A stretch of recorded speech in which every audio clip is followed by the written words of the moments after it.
शक नहीं, पूरा यकीन था कि मालती की जान फांसी लगाने से नहीं हुई है, क्योंकि जिन संदिग्ध हालत में मालती की बॉडी मिली थी, सिर्फ और सिर्फ उसको बताया गया था कि मालती ने फांसी लगा ली। किसी ने देखा नहीं था। विष्णुराज का ये कहना था कि मालती फांसी लगा ली है।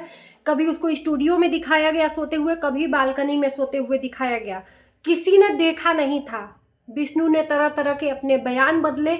लोगों को ये यकीन नहीं था, क्योंकि रातों रात एक दिन पहले इतना हंस हंस के वीडियो बनाने वाली एक औरत रातों में अपने आप को कैसे खत्म कर सकती है। लोगों के मन में तमाम तरह के सवाल थे, जो कि आज सारे सवालों के जवाब लोगों को मिल गए हैं। और जिसको जो सोचना है वो सोच ही लिया है कि दम घुटने से हुई है, तो यानी कि किसने मारा होगा।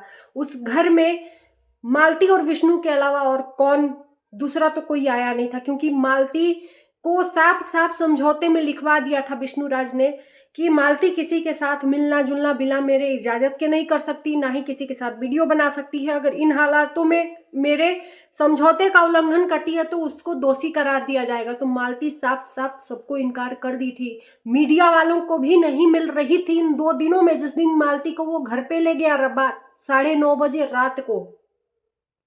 Hello everyone, welcome back to another video. जैसे ही पोस्टमार्टम रिपोर्ट की चीजें सामने आ रही हैं, लोगों के मन में जितने भी सवाल थे सब सवाल सुलझते हुए नजर आ रहे हैं। क्योंकि दम घुटने से मालती की अगर जान गई है तो उस घर में कौन था? उस घर में कौन था? या तो मालती के ससुराल वाले या तो विष्णुराज। क्योंकि विष्णुराज ने बहुत चाल पड़ी थी, उसको पहले से ये दिमाग सेट करके रखा था कि मालती को इस दुनिया से हटा देना है। तभी ये सारा जानबूझ के रायता फैलाया था। मालती को घर पे लाके लोगों को बताया कि मालती अभी मायके में है, और मायके में ससुराल में लाके मालती को वीडियो बनवाया कि मैं अभी ससुराल नहीं हूँ, मायके हूँ, ताकि मालती को जब ये अंजाम दिया जाए मालती के साथ तो उसकी डेड बॉडी को ले जाके उसके घर के पास फेंक वोक देता। लेकिन उसके लिए टाइम इसके पास नहीं मिला। जी हाँ, 10-11 बजे रात तक मालती अपने मायके वालों से बात की, लेकिन वो नहीं जानती थी कि मेरा ये जान लेने वाला है। जब उसको टाइम मिला, मालती सो गई रात में नींद में, तब ये जाके उसका दम घोट के मार डाला। अब इसमें कहने में कोई शक नहीं है कि इसके अलावा और कोई आया होगा। दोषी तो ये तीनों है। सबसे बड़ा दोषी ये गद्दार पति जो है, उसका जान मतलब कैसे ले लिया। एक छोटे से बच्चे से माँ को उसको अलग कर दिया। बच्चे के लिए तड़प रहा है। भगवान करे कि इसको कभी मतलब जेल से बाहर ही ना आए। कड़ी से कड़ी, जितनी भी कड़ी से कड़ी सजा दी जाए उतना कम है इस हत्यारे को। अभी एक और रिपोर्ट आनी है, लोगों का कहना है। मैंने एक वीडियो देखा जिसमें साफ साफ वो बता रही हैं कि मालती की रिपोर्ट आ गई है, जिसमें साफ साफ लिखा है कि फांसी लगाने से नहीं, दम घुटने से हुई है। क्योंकि गले में फांसी का निशान पहले ही नहीं था, तो लोग जान रहे थे। उसको यहाँ पे मुंह पे दबाना, पैर पे दबाना, ये अकेले के बस की बात नहीं थी इसके। ये जान लीजिए, इसमें कई लोग शामिल हैं इसके साथ। राहुल, चौरसिया, अर्जुन और विष्णु, ये तीनों ने मिलकर उसको इस दुनिया से जुदा कर दिया। अब जो लोग बोल रहे थे कि विष्णु नहीं है दोषी, विष्णु नहीं है, अब वो क्या कहेगा? मुंह पे कालिक पोत के तुम लोग घूमो विष्णु राज के घर पे, समझे ना?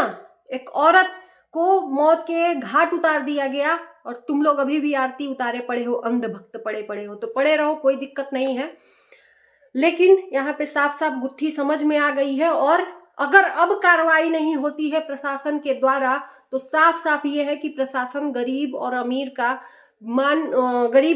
के बीच में फर्क समझती है। क्योंकि गरीब के पास पैसा नहीं है तो उसकी सुनवाई नहीं होगी, और अमीर के पास पैसा तो पैसा देके दोषियों को सजा दिलवाता है।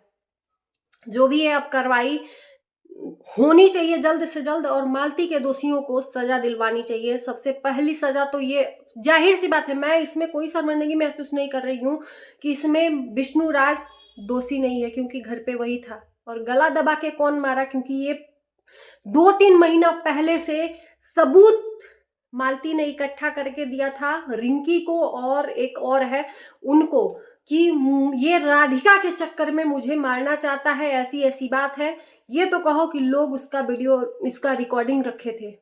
इसका दिमाग बहुत सातिर चला, लेकिन इसकी सारी सोची समझी साजिश धरी की धरी रह गई। और ये सोचा था ना, कहते हैं ना, कातिल बहुत दिमाग से सोचता है लेकिन अपना कहीं कहीं भूल जाता है दिमाग लगाना। बहुत दिमाग लगाया, बहुत बुद्धि लगाया, कभी बोला फांसी लगा ली है, उसके घर वालों को बुला लिया, फिर पुलिस को बुला लिया। ये नहीं सोचा था कि पोस्टमार्टम रिपोर्ट आएगी। सोचा बहुत इजी तरीके से लोग मान जाएंगे, फांसी लगा ली, और दिमाग काम करना बंद कर दिया। नहीं तो ये चूकता नहीं, उसकी बॉडी को कहीं ले जाके फेंक देता। ये तो जाहिर सी बात है, सुबह का टाइम था, ये उसको अंजाम दे दिया, उसको ठिकाने लगा नहीं पाया। इसीलिए पहले से ही दिमाग लगाया था कि मालती को कोई जाने नहीं कि वो ससुराल में है। आप लोग डीपली सोचिएगा, पहले से इसका दिमाग चल रहा था कि मालती को ये कहलवाया कि मैं ससुराल में नहीं हूं, आखिर में क्यों 9 बजे रात को लेके गया, आखिर में क्यों। ये सारे सवालों के जवाब एक ही पोस्टमार्टम रिपोर्ट में सामने आ गए हैं। ये रास्ते से शुरू से ही हटाना चाह रहा था, और मालती को ये राहुल के साथ मिलके बदनाम किया। नहीं तो बदनाम करने का कोई भी इसमें तरीका ही नहीं था। उसको बदनाम करेंगे तो रास्ते से हट जाएगी, खुद ब खुद हमसे दूर चली जाएगी। शादी करवा दिया खुशी खुशी, क्योंकि ये खुद ही भेजना चाहता था। शादी करवा के राहुल के साथ, अरे अर्जुन के साथ, जब उसके साथ भी रहने को नहीं तैयार हुई, तो अब इसके दिमाग का जो चक्र है चलने लगा कि ये इस तरह से हमारा जान नहीं छोड़ेगी, इस तरह से पीछा नहीं छोड़ेगी। तो अब भैया विष्णु राज अब जेल में राधिका के साथ में शादी करना, 7 फेरे लेना, और मेरे नजर में सिर्फ और सिर्फ इसके अलावा और कोई दम नहीं घोट सकता है, क्योंकि ससुराल में और किसी को मतलब ही नहीं है मालती से, क्योंकि इसी को सिर्फ और सिर्फ मालती से प्रॉब्लम थी। क्योंकि इसको आशिकी की भूत सवार थी, खुद की आशिकी की भूत सवारी में मालती को चिल्लाती रह गई, मालती कि ये दोषी है, चिल्लाती रह गई राधिका के साथ इसका अवैध संबंध है। ये बोलता रह गया कि मेरा कोई प्रूफ लाके दो, प्रूफ क्योंकि तोड़ दिया था मालती के पास, बिचारी के पास कुछ नहीं था। हल्ला करती रह गई, चिल्लाते चिल्लाते इस दुनिया को विदा ले ली। इसने उस दुनिया से उसको भेज दिया। वो चिल्लाती रह गई कि मेरे जान को खतरा है, प्लीज बचा लो, बचा लो, बचा लो, बचा लो, बचा लो। नहीं, कोई कहते होनी को जो मंजूर रहता है वही होता है, जो किस्मत में लिखा रहता है। मुझे पोस्टमार्टम रिपोर्ट के पहले ही जिन परिस्थितियों में उसको पाया गया था ना, पता था इसको ये फांसी नहीं लगाई। कैसे दिमाग लगाया, फंदे में ऐसी पंखे में साड़ी लटका दिया कि कोई समझेगा कि हाँ ये और देखो तो यार, वो बहरी सास जो शर्म नहीं आती है, कह रही है कि मैं पर्दा उठा के, इसको समझाया गया था कितने बड़े हरामखोर दोगले इंसान है सब इसके ससुराल वाले, कि ये सबको सिखा पढ़ा दिया था कि जो कोई भी अगर पूछे किसी भी हालत में तो तुमको यही कहना है।